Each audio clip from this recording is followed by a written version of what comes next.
Thank you. Praise God. Thank you. Thank you.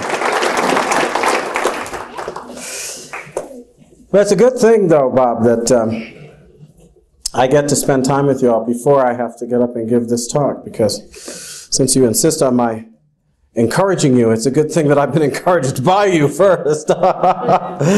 Because after all is said and done, if I simply spent my time basing my sense of what is possible and what is hopeful and what is not on what I see going on in this country these days, and relied upon the reports at a distance by the media, this is and that, or what is being said by the talking heads who supposedly represent the folks who are in power and in the know, I think it would be pretty hard to come to any hopeful conclusion about the future of our country. But you know, I learned a lesson from folks in the past, because I actually think that is a statement you could probably have made about America at almost any juncture in its history. Because if you really want to know what gives this country hope, then you can't afford to listen to the people who fancy that they are more, that they are better, that they are more knowledgeable and more this and that. You need to understand and to know and to take seriously the people who are living it out every single day, and whose hearts and whose consciences and whose labor actually built this country into what it is and kept it from becoming the cesspool it would have been without their work, without their faith, without their God. And so I want to thank you, first of all, because I don't know how I would get through my days if I didn't have somewhere God's assurance that you all were working away, and that all around the country there are people like you who heed his voice, who hear it in the very depths of your being and have never, over all these years and decades, failed to respond. So before I can accept your thanks, I must give thanks of my own to God and to you. What I want to talk about, though, is part of both the hopefulness and the less hopeful aspects of what we're faced with today. Exemplified, I'm sad to say, by what we are in the midst of here in Colorado, in trying to get our law to come right once again with the most obvious truth that is in existence in America's tradition. For the last time I looked, the country began, and it's all there etched on its foundation stone, with the view that we are endowed by God with certain unalienable rights, and that he endowed us with those unalienable rights at the moment of creation. Now, I know that there are some people who think that what they're messing about with the genome and genetics and the petri dishes and all of this has something to do with creation, but you and I have common sense enough to know that that's not so. Right? And that at the end of the day, there is only one being that can take nothing and turn it into something. And that's the only kind of creation that counts when you are talking about the creation of human beings.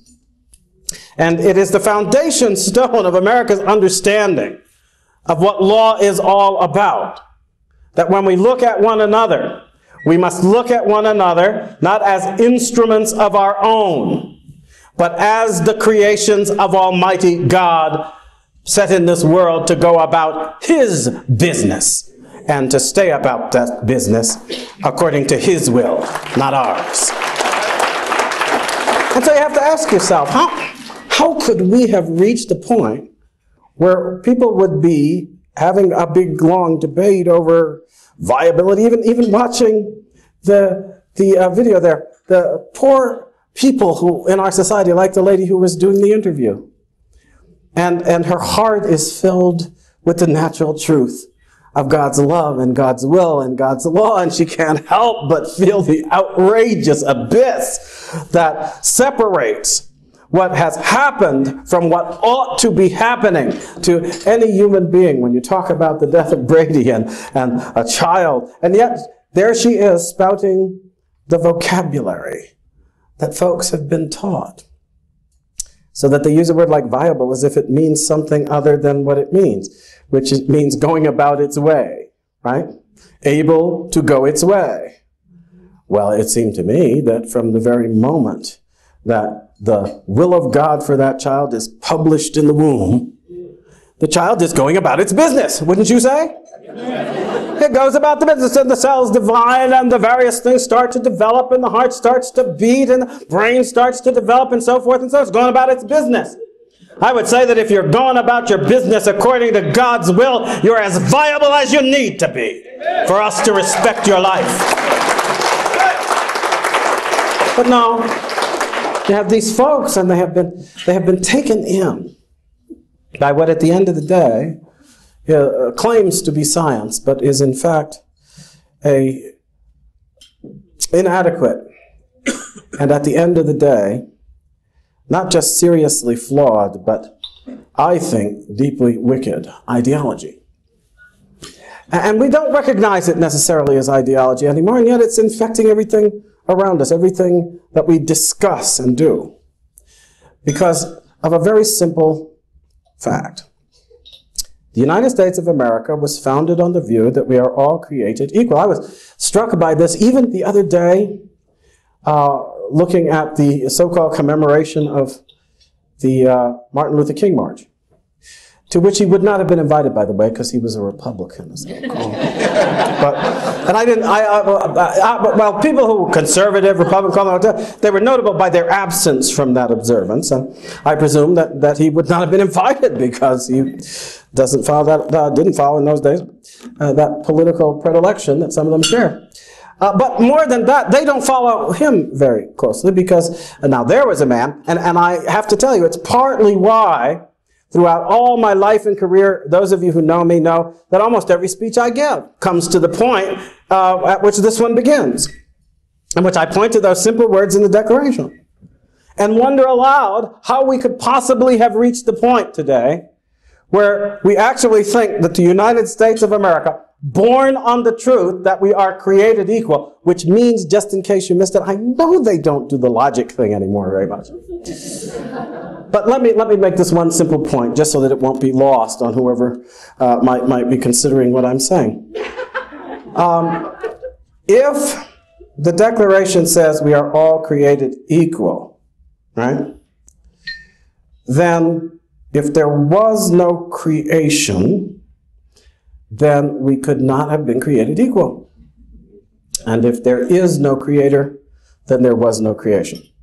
Do we get that part? Yeah. And that means that everything we see going on in this society, people think that it's about just saving the lives of the unborn, and it is about that. It's about trying to heal the hearts and restore the true relationship with God of women, and it is about that. But it's also, as we see from the campaign going on in Colorado here right now, it's trying to rescue the understanding of what is lawful and what is right from the clutches of those who have now taken us down a road where they can call evil good, where they can call the deepest wrong lawful and ignore it rather than pursue it as it ought to be pursued, and tell us that our government is still legitimate and still lawful and still doing what governments are supposed to do. And all that's possible because we've forgotten the simple logic of our beginning, which implies states very well that it's not possible for government to do what is right and to do what is lawful, except that it respects the understanding of right, that God made part of the warp and woof of our existence, of our nature, from the very first moment in which man was conceived in his mind, and man and woman, Adam and Eve, created and set forth in the world. And so how did we get here? Well, we got here because we allowed some folks to convince us that the world was not created. It just kind of got here by accident. Do you think that most people in America understood that when they started to accept that as some kind of scientific understanding, they were actually rejecting in the classroom the very basis for every political institution we take for granted?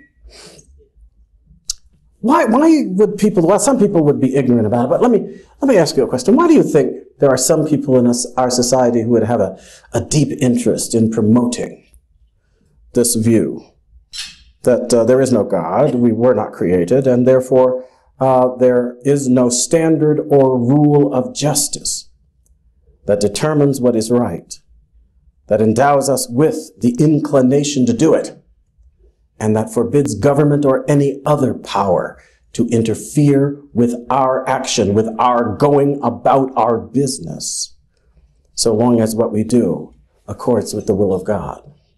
Who would have an interest in that? Who would have an interest in getting us to forget the basis, the logic required to sustain the view that we are all created equal? Well, I think it might be the folks who take the greatest umbrage at the thought that anybody in the world would think they were their equal. I know in America we've gotten so used to this idea that we're all committed to the idea of equality and fairness and justice and treating everybody according to their merit and according to God's understanding. But you know, the founders warned, and indeed some of them wrote and talked at great length about what a departure it was to found a society on an understanding of that kind of equal justice. Justice wasn't understood to be something that, on account of God's will for all humanity, required that law should respect the intrinsic God-given dignity of every human being. That wasn't the understanding of law that prevailed in most times and places throughout the history of the world. And that understanding can be seen even in the vocabularies that were used to talk about certain realities in society. Because in most societies, their word, let's see what phrases were used in English. Gentry. Do you know the word gentry is very interesting? What is the root of the word gentry in Latin? The root of the word gentry is related to the word gens, and it means people. The singular of which is person. So you see, they were the gentry. Well, if I'm the gentry and you're not, what I'm telling you is that I'm a person and you're not. And that therefore you don't have to be treated like a person. We think that that's some new idea that somebody thought of? No.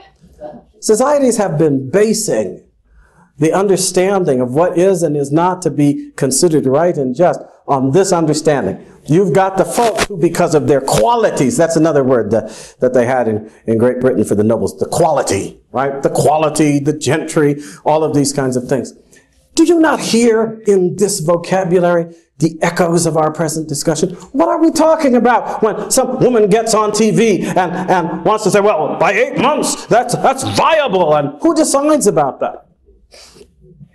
I remember years ago getting into an exchange with a college student. I think it was in South Carolina in one of my campaigns, and she took umbrage at the fact that I was talking as if her rights should be equated with the rights of something in the womb that was just a mass of tissue, right? And she couldn't understand how I would dare say such a thing. And I had to point out to her that in the general scheme of things, dogs are born of dogs and cats are born of cats and cows come from cows. So if she was to get pregnant and the child in her womb was not a human being, what would that make her? See, and I'll never forget the look she gave me.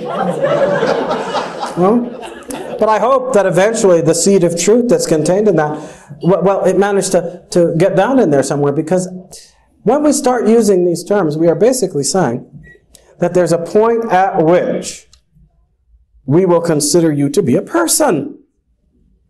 And until you reach that point, we don't have to treat you like a person. We can treat you like a thing. And if a thing is inconvenient, if a thing is in our way, if a thing inadvertently gets killed by a drunk driver, we're not going to prosecute you for murder or anything else, because that was just a thing. That wasn't a person. But you do understand, don't you, that reintroducing that kind of a distinction, you may think it's just about Brady. You might think it's just about this one or that one who's in the womb and being assaulted. But don't you hear the echo of all the centuries of oppression in which people were made to serve as slaves and serfs because they were not people. They had to serve the people, the gentry, those who deserved to be called by the name. That signified that you had to respect their humanity. Little by little, these folks are getting us accustomed to the distinctions that made it possible for tiny little handfuls of elitist-minded people to control the destiny of thousands and hundreds of thousands and millions, and to treat them as if they had no reason for existence except to serve their whims and do their will.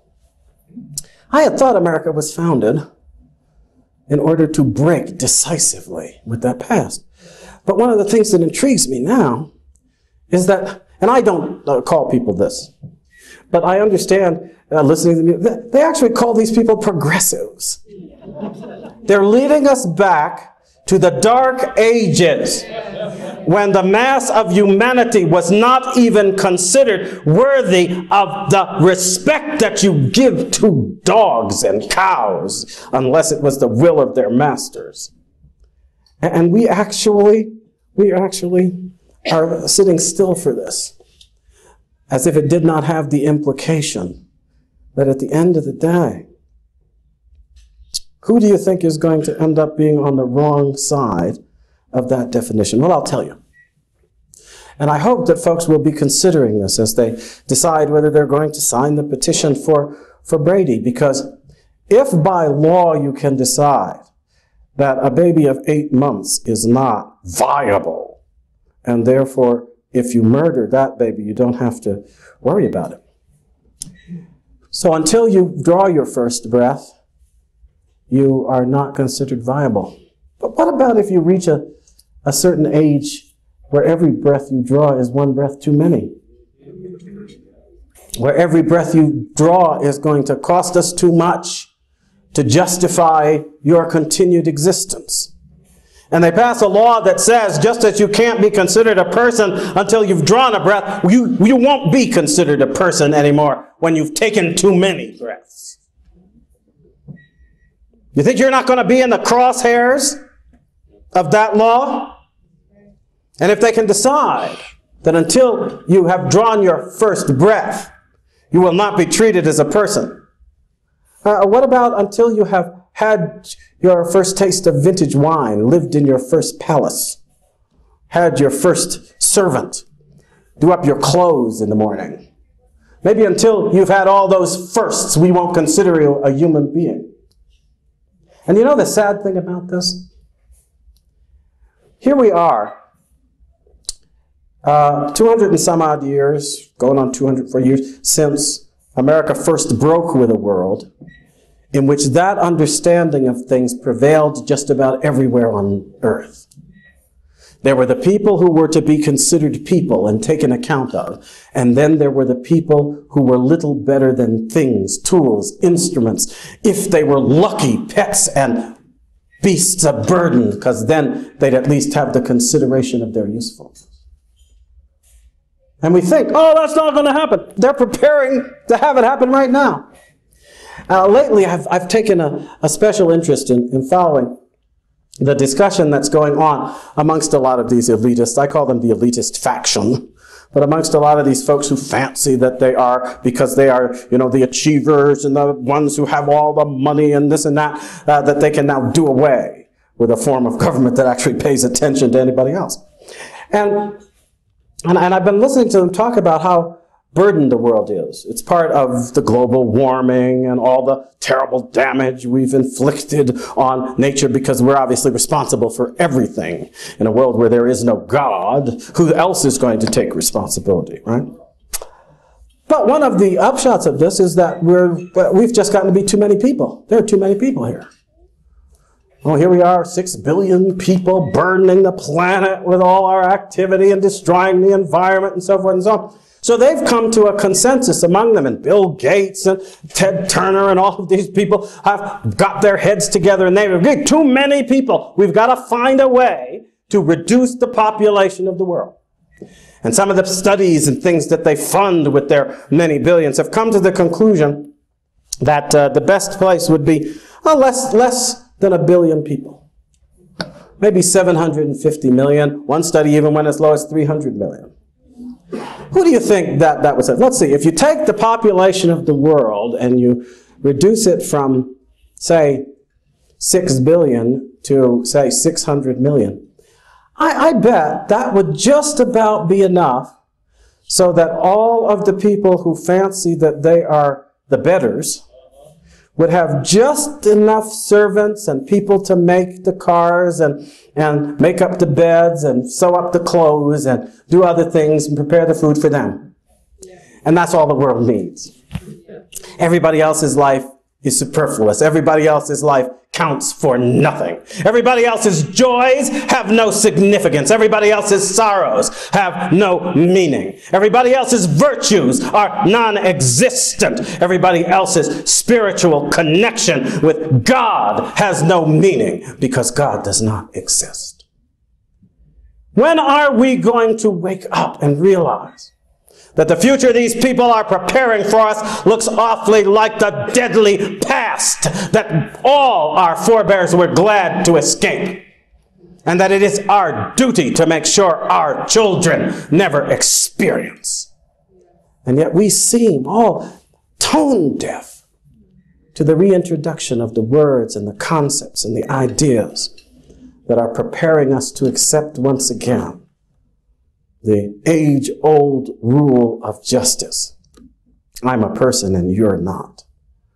I get to treat you any way I please, and you get to protest only if you have the power to make it stick. That's the world we came from. I frankly don't think it's progress that we're going back there. Do you? And one of the things, I'm going through all of this precisely because there are so many people who don't understand that what I just said helps to focus you on where we're really headed here. We seem to be fighting many different battles on many different fronts.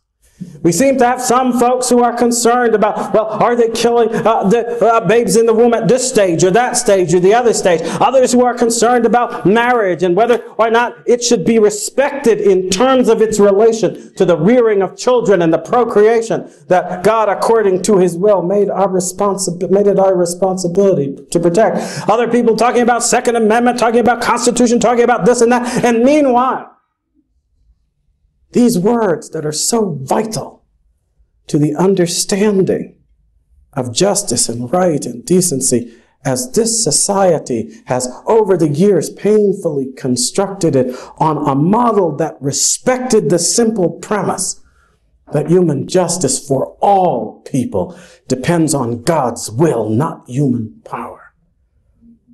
Those words are being hollowed out. Those words are being cast aside.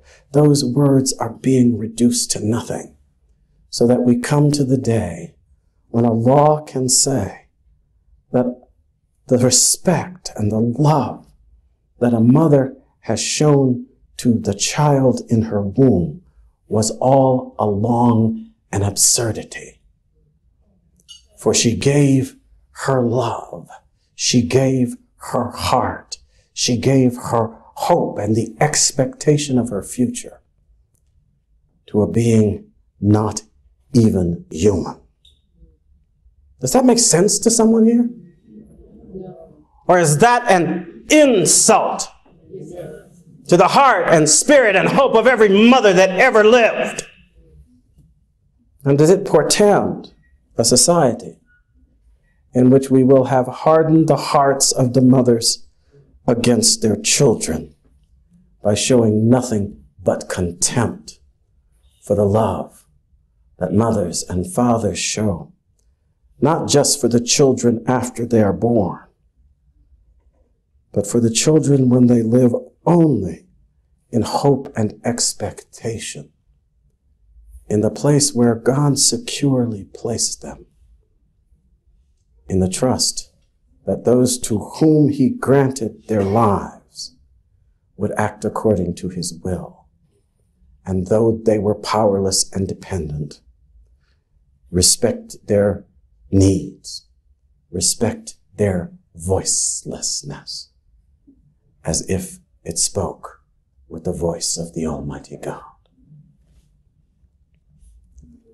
I think we need to start seeing the whole picture here, and to understand that what we do is what it is necessary to do in order to respect this society's allegiance for the simple truths that made us free.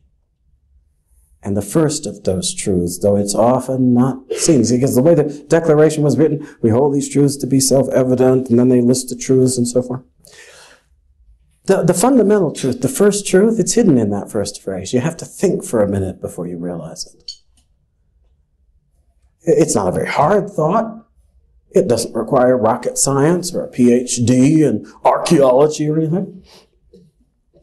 Because it's the very simple premise that if we are created equal, then it matters because there is a creator and we are called upon to respect his will. See, that's the first truth. That's the bedrock truth.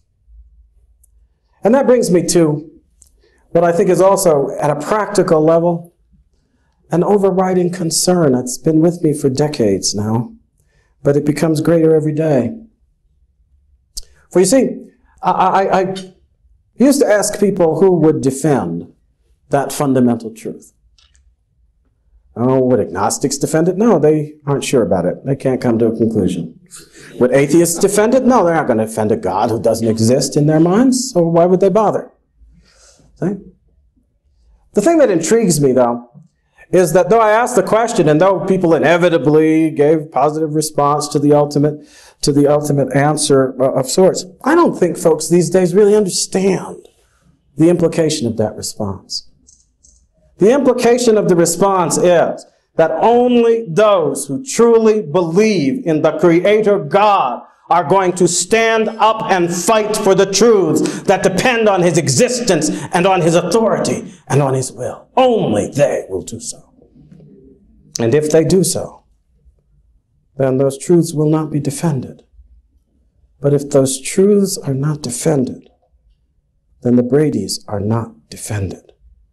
If those truths are not defended, then all the children without name slaughtered in the abortuaries will not be defended. If those truths are not defended, then the Terry Schiavos of the world in comas will not be defended. Then the elderly of the world threatened with Obama's care's destruction will not be defended. Then all of those who do not measure up to the standard which these renewed elitists tell us is the standard that you must meet before your personhood will be respected, they will not be defended.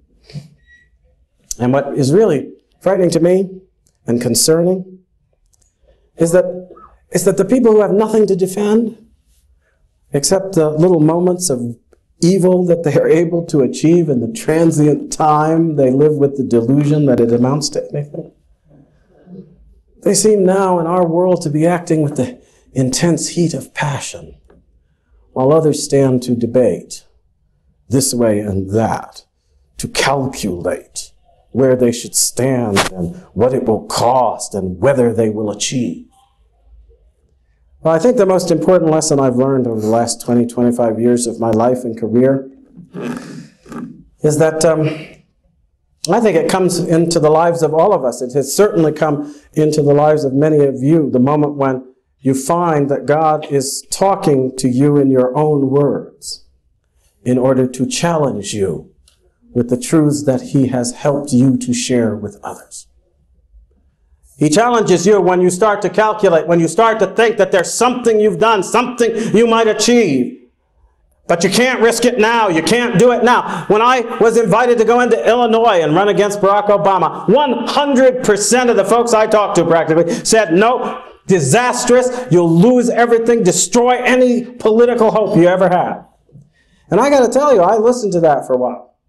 I listened to it until I went down on my knees, until I and my wife had to consider with ourselves what it meant to have been standing all those years and telling folks that no matter what it cost you, no matter what you gain or lose, you must stand and bear witness to God's truth, to what He wants for justice, not what we gain from it. And that forced me. And that forced me to take away all my little plans. I mean, I had all these ideas. We had done such good work in 2000, and if I just waited, then people would be there, and one would be able to do this and that and the other thing. And we laid it all on the line, having been told that it would all be lost. And as with many things that God forewarns you of, it turns out to be true. But you know the wonderful thing about walking in the footsteps of our Lord is that when you finally found yourself doing it, the satisfaction of knowing that you are walking in His way outweighs every loss, every pain, every difficulty. And even when the moment comes when you realize why you're carrying that cross He asked you to carry, and it's not so they could crucify Him on it again. Right? Even then, you realize that it is better to be remembered in the book of God than to be remembered in all the words and praises and books of men. And it is this understanding that I think must fuel us. But it won't fuel us if we keep listening to those who want to halt between two opinions, who want to stand and decide whether they shall do it God's way or their own. Because at the end of the day, there really isn't a choice. And that's what I've more and more just started to take for granted in the course of my own life. What you do is not about choices that you make. It's about choices that God has made, which you determine to accept because you accept Him. And in accepting those choices, you are, in fact, doing the only thing needful. No more is necessary, and no more will count for anything. But I'm wondering, as I look now at what's happening in America, where does the hope lie? Some people think it's going to be with some party of loyalty and some allegiance, and I don't understand this. How can folks have lived through the last 10 and 15 years and still believe that party labels lead to anything but destruction? How can anyone sit through the discussion that's going on right now about whether we should go to Syria to defend one group of devils against another group of devils equally committed to the evil that we profess to want to end? When will we realize that you're not going to stop people from being killed with chemical weapons by helping other people determined to kill them with chemical weapons? This makes sense in nobody's ledger, but it still is being spoken of. But you know where it began? I'll tell you where it began. It began in a discussion that seems as far distant from international security as anything could be. It began with the discussion of the killing of children in the womb and what stand we would take toward those who were willing to kill some and to spare others, to kill few instead of many. When the Lord said, "Don't kill any of my innocents," and we will not hear. And I just want to say that if there's any hope for the future of this country, then I stand in the presence of that hope embodied in the hearts and spirits of folks like you who are listening to that voice of the Lord inside you and hearing that it speaks still and small, still the same truth. That not even one of these, my children, should be lost. And all of them must be defended. And that in defending them, who do we save? Who do we spare? I have often thought over the years that sometimes that just a slight change of perspective helps you to understand a passage in Scripture better. When the Lord said, and you should love your neighbor as yourself, I mean, we think of it as if that means that we're doing something for our neighbor, right? But what we should realize is that the Lord just made an equation between our neighbor and ourselves. And so what we do for our neighbor, we do for ourselves.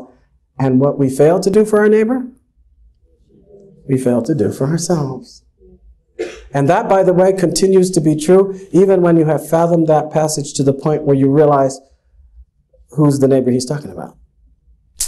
Because the neighbor he's talking about isn't the person who lives up the street. He makes that very clear. He's talking about the Good Samaritan. He's talking about the one who was willing to get down off his high horse and lay down everything so that the one in the ditch could be saved. Last time I looked, there is only one who absolutely perfectly fits the bill, who took off and was not disdainful of taking off the majesty of God in order to appear amongst us and suffer and die for the sake of our salvation. The true import of Christ's presence in our lives is that at the end of the day, what we do in service to God, we do for all, we do for Christ. But in the end, we also do for ourselves. And this is the beauty of it. In being lifted up with Christ and in lifting up others to the face of God for his sake, we rise with them. We become, as it were, prayers lifted up to the Father, occasioning his mercy. And when it comes, it will come to others and to us. And so we need not ask what shall be our reward. We need only walk the walk. We need only respect the truth. We need only follow the only leadership that matters. And that is the leadership of Christ. When it leads to the cross, when it leads to the grave, when it leads to glorious resurrection, then we shall understand that the way we go is the way of truth. And it will stand to last forever. And with that strength, even now, we could renew our nation's way. Even now, we could lift up our nation's heart. So go forth from this place and do the things that need to be done. To spread that word to your neighbors and your friends. Perhaps Colorado can be a place in which one blow is struck to keep us off the dark road of regression and on the high road of God's will. So that in standing together to reaffirm the truth that God has endowed every human being from the moment of conception in his mind, not in the womb, with that worth which we are called upon to respect. And if it can be brought again to be respected in the law of Colorado, then people will be emboldened everywhere to reach out to friends and neighbors and say, let us again bring true law to our state, to our city, to our town. And it will bubble up as truth often does when it is in God's will. Not from the high places, but from the lowly, where the handmaid of the Lord accepted to be the mother of Christ, and where we can accept to be God's answer to the prayers that we pray that our nation shall be restored. God bless you.